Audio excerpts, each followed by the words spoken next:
got our podcast thinking you should watch it. If you driving, man, it's good for you to listen. No, we keep it real. No, we spit it raw. Sports dialogue. No, it's good if I'm involved. No, we're not the news. We just cool dude with nobody to impress. Just talking our shit. Call it Pressman coverage. Pressman coverage. Welcome into Pressman Coverage, a podcast dedicated to you, the Titans fan, who is drowning in your sorrows. But we're going to drown with you, hopefully pull you up a little bit, talk about the game that just happened, a little bit about just our general thoughts on Cam Ward, the offense, our future, and really, really shape this thing all together and give you guys an outlook on where we stand today. But before we talk about anything, as always, we got to introduce the crew. Captain Cody Moore, talk to the people. What do y'all think the point of emphasis is going to be this week? Discipline. It's on to, JC. It's on to. What? We're going to have to take it back to elementary school, Pee-wee football.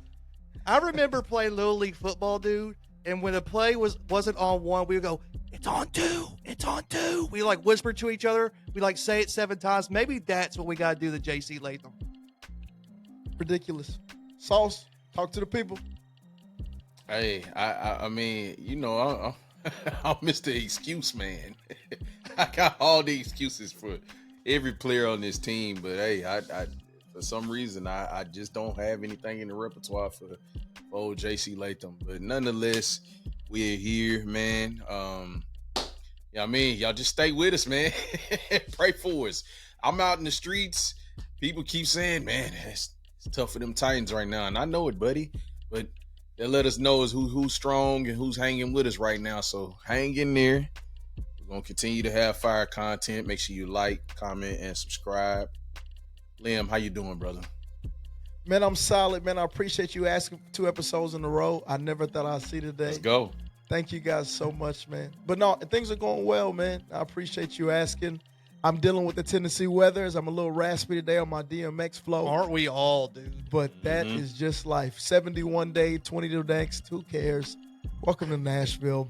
But speaking of welcome to Nashville, we gave Davis Mills another warm welcome into our city like we do every quarterback who's come in for the last 700 plus days since we've won here at home. And it is a very, very somber thought to think that our team could not muster up a measly 17 points, which is like our threshold. We always hit 17 for a long time, never could hit over it. We couldn't even hit that in order to win the game.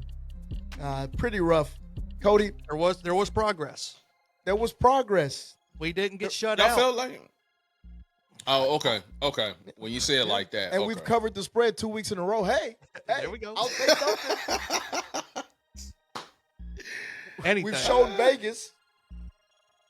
That's crazy. But it's rough, man. So I hear you, Sauce, already mentioning it. Are you alluding to the lack of progress? Are you not seeing progress? Are you seeing progress? Tell me what you think about the current state of the Tennessee Titans. I mean, I've been a fan of this team since I was itty bitty. You know what I mean? Like I've seen it all. I've seen some of the worst football we could possibly play. And I think right now may be the worst football we have ever played. Like, it's tough to watch, man. So to answer your question, I haven't seen any progress. Like, I've seen flashes. I've seen things that's encouraging, but progress, none. It's bad. It's bad, man. Cody, let me ask you, man. We can't score if we wanted to. Think about that. If we really tried and applied ourselves, we can't score. We're struggling. That's bad. That's bad. I'm telling you, I really think that there's I think Mike McCoy may have gotten the job, or Borgonzi and Brinker were like, who's the least likely to get us a win? They're like, let's get the old man out there. And you know what's interesting about that? And I'll let you give your thoughts on any sort of progression, any signs of progression you see, Cody, in a second. Mike McCoy, okay, take a step back. I was reading something today that said, I think it was a 2017, maybe 2018, forgive me for the year, Josh Rosen led Cardinals are the only team in NFL history that have scored, that has 2,495 yards or less through the first 10 games. Who was the OC of that team, Cody Moore? Mike Do you know? McCoy. Mike McCoy. We brought in the only Wow. person who's done worse. Now that's a fact I didn't know. That was a Snapple fact that I did not crazy. know. Crazy. The only Wow. person to have less yards through 10 games in NFL history is in Mike McCoy-led offense. What do you know? 1-2, baby. I see you, Mike. On the podium Mike. twice, boy. 2 medals. Cody, talk to me about progress, man. Do you see any? Do you feel any? Talk to me. Well, listen, if you want to look at, glimpses of hope, look, we past 2 games, I'll say this. I thought we were going to get dog walked. I thought we were going to get absolutely shredded by the Texans and the Chargers, and we've lost by a combined 10 points. Being completely honest, Denard Wilson is going to make Amy Adams Strunk at least, hey, give the man an interview for the head coaching job. How he is holding like the Chargers to 27 points, how he's holding, I think a pretty good offense in the Texans besides the offensive line to 16 points. I think that's pretty good. I think he's turning chicken bleep in the, chicken salad a little bit. But this offense, man, it's just so brutal to watch. It has been all year. Cam Ward is it's the age old question. How's he make you feel? And I don't know. I don't know how I feel about him. It's just like he takes me on a date and I'm like feeling it a little bit and he'll say something wild. I'm like, well, maybe not. I don't know if I like this that much anymore. But then he ran this game. We called for him to run a little bit. He got 30 yards on the ground. 20 of them were on a big game. Crucial moments too. Where we actually needed it. I would love to see more of that. You know what I mean? So what do y'all think, man? What are y'all thinking? Yeah, Cam Ward's progression is interesting to me. I was listening to the interview. Is there progression? Is there progression? You feel I actually think there is progression. And I'll tell you in what avenues. Okay. I think this past game, obviously, his completion percentage was where it should be for an average game in the mid-60s. And to me, he was more decisive with his checkdowns. They asked him in his interview today, I think it was TD asked him, was that a part of the game plan? Was that something that you emphasized within yourself? Was it because of the edge rushers? And Cam Ward today, it's just something that I'm taking more into account as I'm going into the games is, hey, take what's there, let your playmakers make plays. And that was something that, over the course of the first 5 to 6 games, we were asking for pretty consistently was to see that. And he's shown us that, I think, in the last 2 games more than others. And sure, having a dynamic edge rushers on the other side affects that. But being able to do that, find open pockets, and, boost that completion percentage while still having some chunk plays, I think has been progress for him. And I do think, in a better situation, the progress would look a little bit different. If we had won 5 games, I think a game like what he just had, essentially 220, 230 total yards, a touchdown, 0 picks, people wouldn't be looking at it the way that they look at it. But when your team is so bad that your quarterback essentially has to be perfect for you to win games, you just don't have the opportunity to really acknowledge the growth in the way that you should. He missed, I would say, 2 core passes that game that everybody's just going crazy about. And some of them, it's been debate online whether the play that was a missed touchdown essentially was on him, was on the play calling, was on the receiver. Mason Kinsey. It's been a little bit of everywhere. Who knows what the truth is about it? But at the end of the day, we do want him to make those throws. But he has to make every single play for us to score any sort of points. And I just think that that's a tough place to be as a rookie. Also on that, Randy? Tough.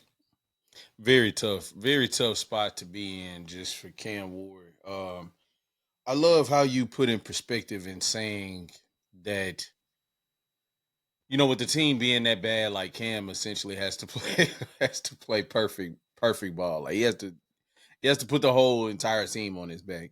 And I think that's very interesting. I was curious to see what you guys think of, I guess, a grade on the offensive line right now. And, you know, uh, what part of the pie do you guys look at of them playing in this, and is it progression there for you? You know what I mean? Like, because me, I'm still a little, I'm uninspired when I look at the offensive line right now, me myself. Um, for the amount of money that we have invested on this offensive line and how it's supposed to be distributed and how it was supposed to be moved into certain places to put Cam in the best position to be able to at least go through his progressions, have time in the pocket, so on and so forth. I'm very uninspired by what I see. Now, is that a thing of the chemistry and the team being dismantled with the firing of Brian Callahan and Bill and so on and so forth? I don't know if that is what is stunting the offensive line growth, but I just don't like what I see. Cam is taking too many hits. I mean, we can get into the JC Latham thing. We can get into the discipline, the mental, how these guys are coming to play. Like, I don't know, man. Y'all take it from here. Just tell me what you think of the offensive line. And is that like, are y'all feeling that right now? Let's see. Let In me the know where past y'all at. 5 games, they to Vegas they allowed 6 sacks, New England 5 sacks, Indy 4 sacks, Chargers 4 Ugh. sacks, Houston 3 sacks. Oddly enough, it seems like whenever they play like a premier pass rush is kind of when they actually do pretty decent. It's just like, I don't know, dude. I mean, this offensive line is just so, it's just so hot and cold. It's yes and it's no. It's in and it's out. It's up and it's down. Yeah. Wrong when it's And right. You know. I'm curious with that because, like, these are things that we have to consider when it comes to, like, the off season. You know what I mean? And when it comes into, like, evaluating what we pay Dan Moore and you know JC Latham and where he holds and all of these things that goes into building that. Like, for me, I want to be in the place of where it's like I'm comfortable and I know, like, our offensive line is good. Like, they have something to build on. And that way we can take swings for playmakers, pass catchers, so on and so forth. But I don't know. And that's, I mean, and that's kind of where I come back to it, where I feel like there's a coach out there that can make this work with this offensive Okay. line. Got you. I mean, there's no, I mean, to me, there's just no Andre Diller. There's no, Daly. There's nothing catastrophic to where it's like, oh my God, get him off the field. I mean, sometimes I think Dan Moore can be pretty catastrophic, but sometimes he holds up. That's what I'm saying. It's just so inconsistent, which makes me Yeah. think if you could just find like the right guy who can, utilize some of this talent. I mean, he got paid for a reason. We paid him for a reason. I mean, granted, he may have been the best out of a crappy bunch, but he's still serviceable, I think. Mhm. But like, to I me, agree. to JC Latham, dude, I really like JC Latham. Um, he was he's still he was the number 7 overall pick to be a left tackle. He didn't play left tackle well, so we moved him over to right tackle. And, I think last game they said that he played against Will Anderson like X amount of snaps. He allowed maybe no pressures, maybe 1 pressure, no sacks. I'd be curious to see like how much he was actually helped out on that. He But only was 1-on-1 out of all his pass blocking reps 4 times. okay, so that's I mean, that's kind of a big deal. That's a low number. But I don't know, man. It's just him not being locked in. I mean, what is he, 26 games into his career? He's yet to have like a fully game where he's put it together. And to me, like, as a number 7 overall pick, like, that's just unacceptable, especially for like where we drafted you, the compensation, everything. Like, we expect more. You know who expects more out of him too? Is Jeffrey Simmons. Jeffrey Simmons is getting a little tired of J.C. Latham. And for all intents and purposes, it sounded like to me he straight called him out. He was yelling on the sidelines. He said, we gotta protect Cam Ward better. Cam Ward's getting sacked too much. But what do you think about how J.C. Latham is doing? You know, I think that JC he's not met the expectations of his draft pick. And that's for me at either tackle position. I think we've got to a point in the league where both tackles are equally as important. It used to be that all the elite guys lined up on one side of the field. Now they bounce around, and he's missed the market, you know, as a tackle in general. And sure, you know, is he a guy who's serviceable at the position? Yes, but I expect serviceable out of second and third round picks. And, you know, for me, I think the biggest piece that I'm not the happiest about was his response to being called out during the game. I'm sure he got called out some after the game, and then the media being in his face after the game. You know, I'm sure that's a lot. Don't get me wrong. I get everybody's human, but you're a professional, and that's a part of what you're paid to do is to stand in front, answer those questions, and take accountability in the best way. He looped around to accountability. I don't like that. Like, to me, when you talk your way to landing on accountability, you didn't plan on being accountable when you started that response. Accountable people say, yep, it's me. I did it. Every father who watches this podcast, I'm sure there's plenty of times you're like, you know what? I got it. I'm going to figure it out. And that's just the way it works. And I think he's missed that mark. And that was the most disappointing thing. I know people aren't going to like me saying this. 3 false starts are absolutely unacceptable.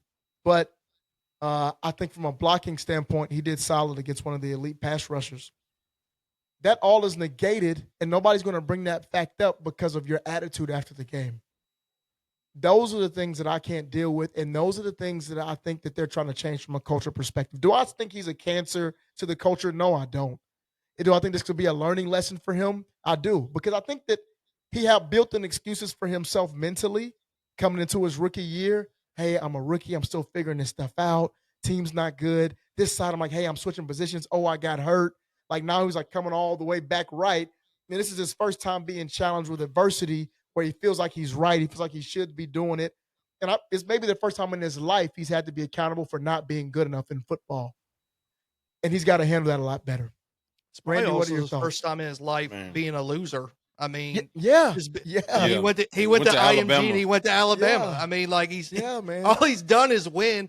And like, I'll let Randy go after this real quick. But you know, there's like the little things that, you know, some of the younger guys don't want to listen and like don't want to heed advice or nothing from some of the veterans. And I do wonder, like, to some of these players, you know, with the veterans or whatever, is it like, well, I mean, y'all been losing for like the past 2 or 3 years, and I just got here, and you expect me to listen to you as you've been losing this entire time? Right. Yeah. You know, I don't know. I mean, to me, I think you probably want to heed some of the advice, or at least like go through that a little bit better. I don't know. I don't know the proper way to word that. Just but go through the motions at least. Yeah. yeah, at least adhere it, listen, you know, just actively listen, whatever. But yeah. Go ahead, Randy. Man, I love these points that y'all are touching on, man, and it's so vital and it's interesting. To point out, you know, the season that J.C. Latham is in, and if we take a little bit of a walk back, he's got a lot that he's juggling right now. Like, he got drafted to be a left tackle. Like you said, he comes from a winning culture. Like, he's not used to these type of situations and scenarios and the aura that's in the locker room. That's not a culture that he has been around. So that's one. That's a huge point. 2, like you said, he got drafted to be a left tackle, and being told that he was not good enough, and then being moved to the right side, which, you know, that's his natural position, but that's not what he was drafted to do. He was told by Bill Callahan that you are talented enough to play left tackle. And to have that stripped away, and then the coaching staff being stripped away that even believed in you in the first place, is a lot to even juggle. And you're losing and getting your butt kicked on top of that. That's a lot. That's a lot. Getting cooked every week too. That's a lot. Yeah. So right now he's in a interesting season, and I really, really hope that, for me, I think the upside of JC Latham can be a top 10 tackle in the league. I think he has that upside potential. But like you said, the culture and the coaching staff that is implemented is so vital right now. Because if we don't get that figured out, it's so many players that can be hindered by that. That goes for Cam. That goes for Chimere DK. That goes for all of these guys that has, like, the world is in front of them. Man, like, this coaching hire, we got to knock this out the park. Because, like, JC Latham is in a crossroads right now, and we're seeing it. You know what I mean? So I just think that's interesting for sure. And Cody, one of the points you brought up, and to piggyback off what Randy's saying, is a word you mentioned was consistency. And I think that that's such a big issue for us just across the board. We've seen flashes of things work well on the offensive side specifically, at times defensively, but I think they've been generally consistent. I'm not going to say they've been elite by any measure, but more consistent than the offense. But focusing on the offense for a moment, they've shown flashes. And it's so funny to me, man, that we sit there and have a 95-yard game-tying drive with two available wide receivers because Alec wasn't able to come back with a hamstring. We were in 12 personnel the whole time, knowing that we have to pass, and we get it done with Mason Kinsey being wide receiver number 2 and Van Jefferson number 1. Just think about that compared to where we started the season. And it's just so interesting to me when we have worse situation against the top defense, we make it happen. And it's just those things that are just so perplexing to me. It's like there's a little thing on every drive that gets us. It's the consistency of the discipline. Hey, false start. Or you're holding on defense. Or you know what I mean? You, as a wide receiver, you concentration drops. Or maybe you're looking over this shoulder like Kinsey and the ball's supposed to be coming here. And it's just a little thing on every drive. And the coaching hire has got to be somebody who brings in consistency. Yeah. Cody, tell me your thoughts.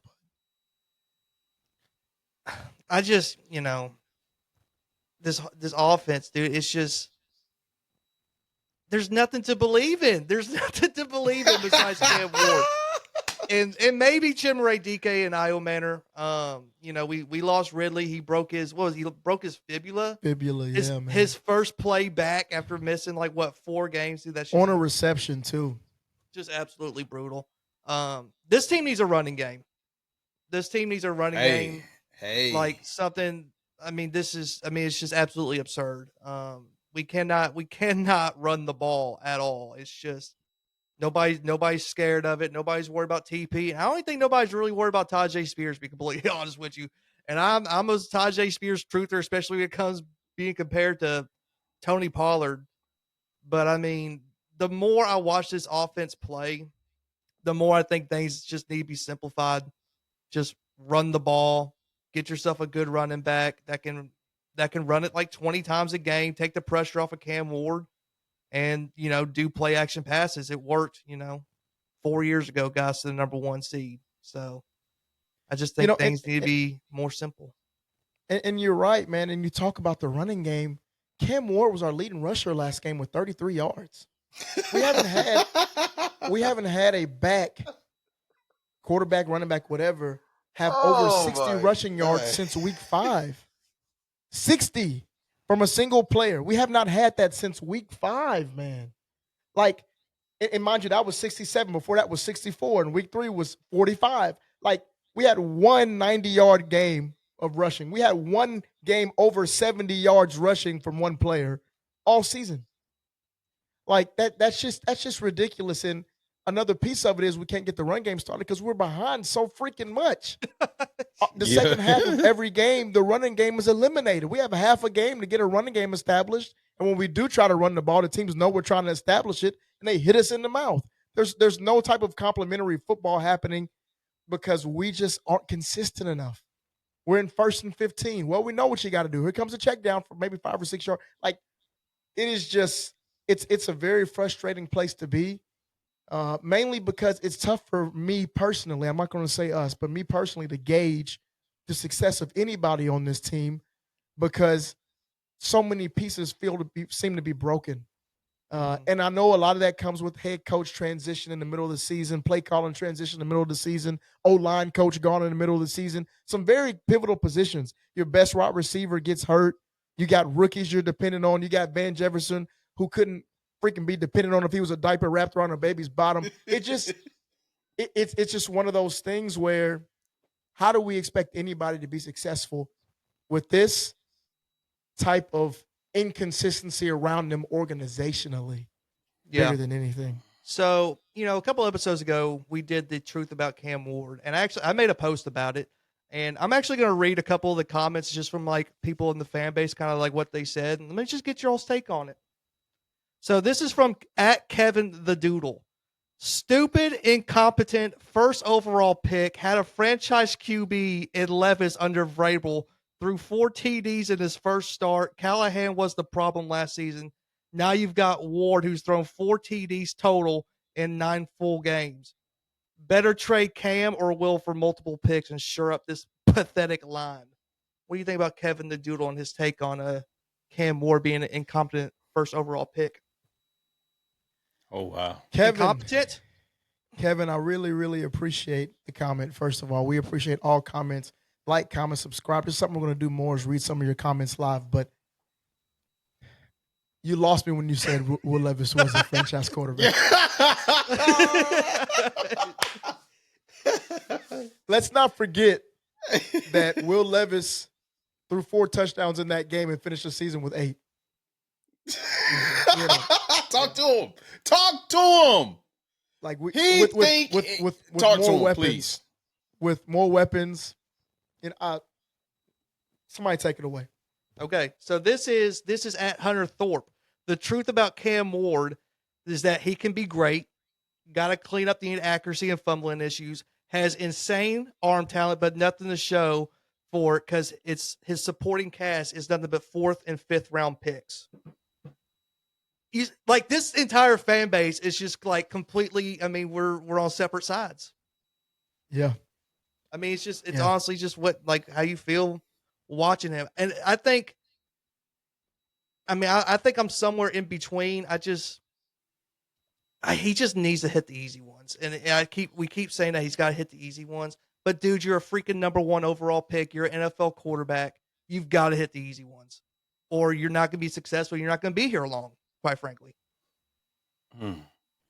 I agree. And I am curious. I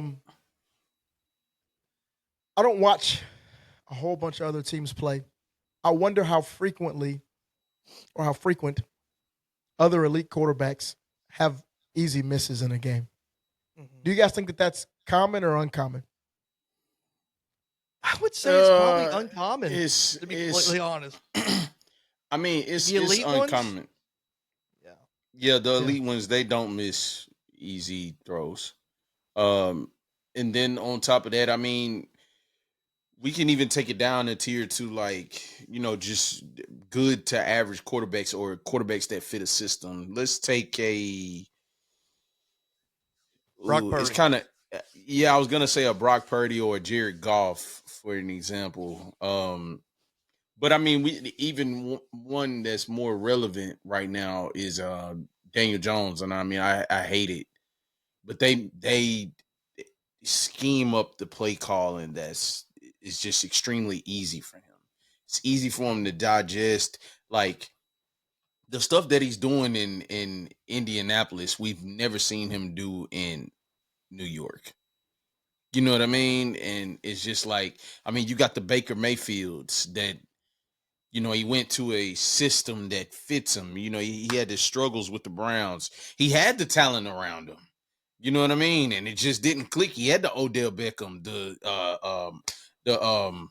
why is his name slipping my mind? That they both played together. It doesn't matter for the Browns. When Baker was there. Oh, Jarvis Uh, Brownlee, I got you. Or uh, Brownlee, Landry.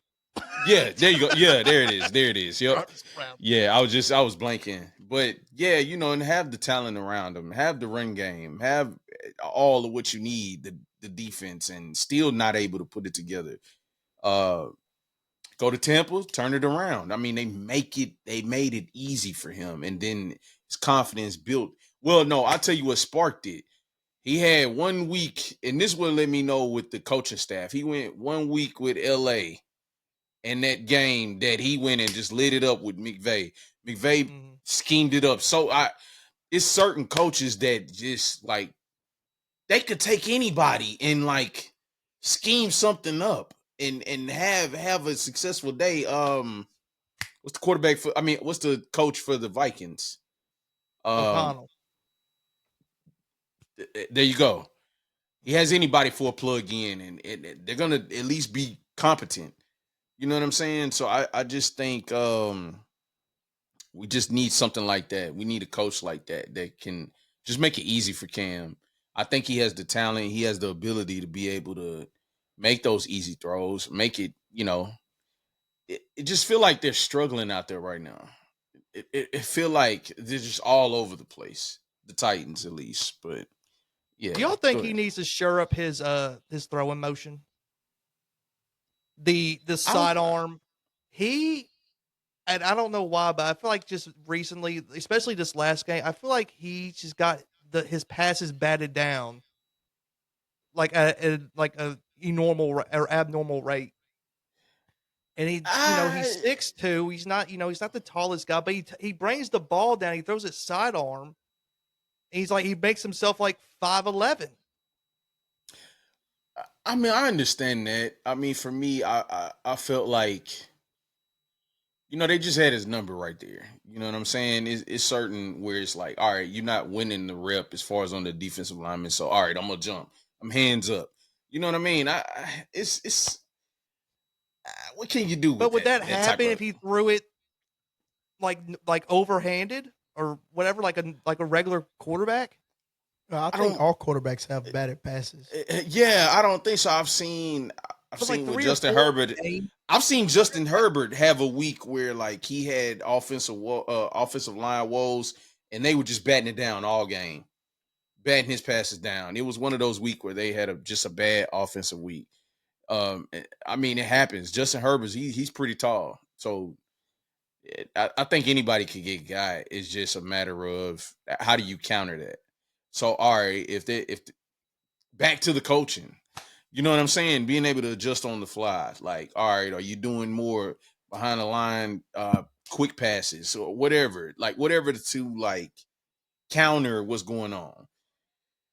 We don't have a comparable coaching staff to like scheme anything up, man. So,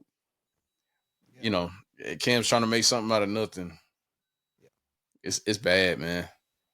Yeah, and we'll kind of wrap up with this. I am curious your thoughts on this. Thinking back to when some of these rookie quarterbacks really got going. You have your Bryce Young, who's looked pretty good with Tedero McMillan. Mm-hmm. You've got Patrick Mahomes earlier had his Tyreek Hill. You just mentioned Baker and some of his weapons. We know who Joe Burrow had early in his career. I'm just curious on how much you guys think an elite wide receiver or, just a top tier wide receiver, a true wide receiver one would help elevate Cam, knowing he has a safety blanket. Is that something that you think is a big piece that he needs, pretty soon? Or do you think we can get away with a Calvin Ridley, two Calvin Ridley style receivers on the field? No way. No way, no how. You have to go and get an alpha wide receiver. I think it's vital right now. Like, we still got time before, everybody puts up their big boards. And, I'm watching some of the college players now. I think if you don't trade down and get your haul, you take the best available. And it looks like right now it's going to be some quarterback needy teams. below the Jets, but we'll see. You know what I mean?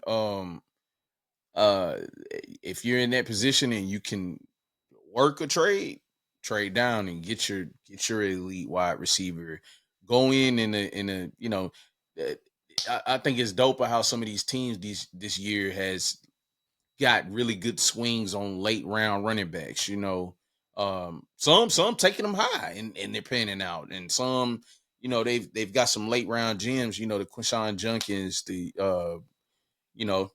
Travion Henderson, boo. yeah, Scatterboo. So it's mix and match. I think in some of these drafts, man, you can get talent in all rounds. So I just hope they come out swinging, man. But we need a elite. We need a alpha. We cannot do this Calvin Ridley thing again. No disrespect to Calvin. That's my man.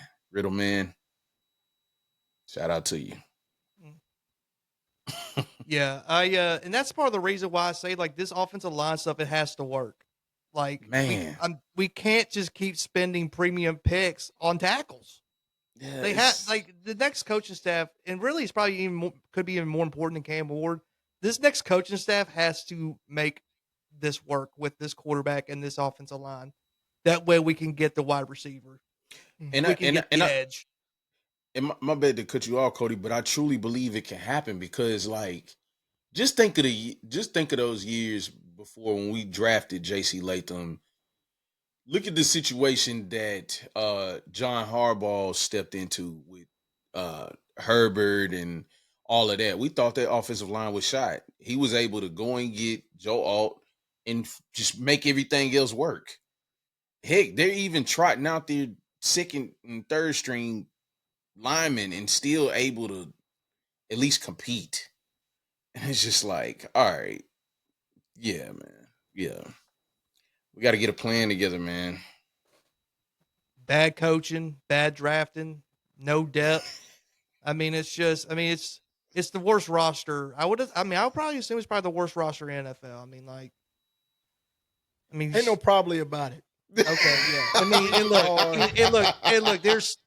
There's hope. Maybe you go get like George Pickens like in free agency if they don't franchise tag him or whatever on the Cowboys.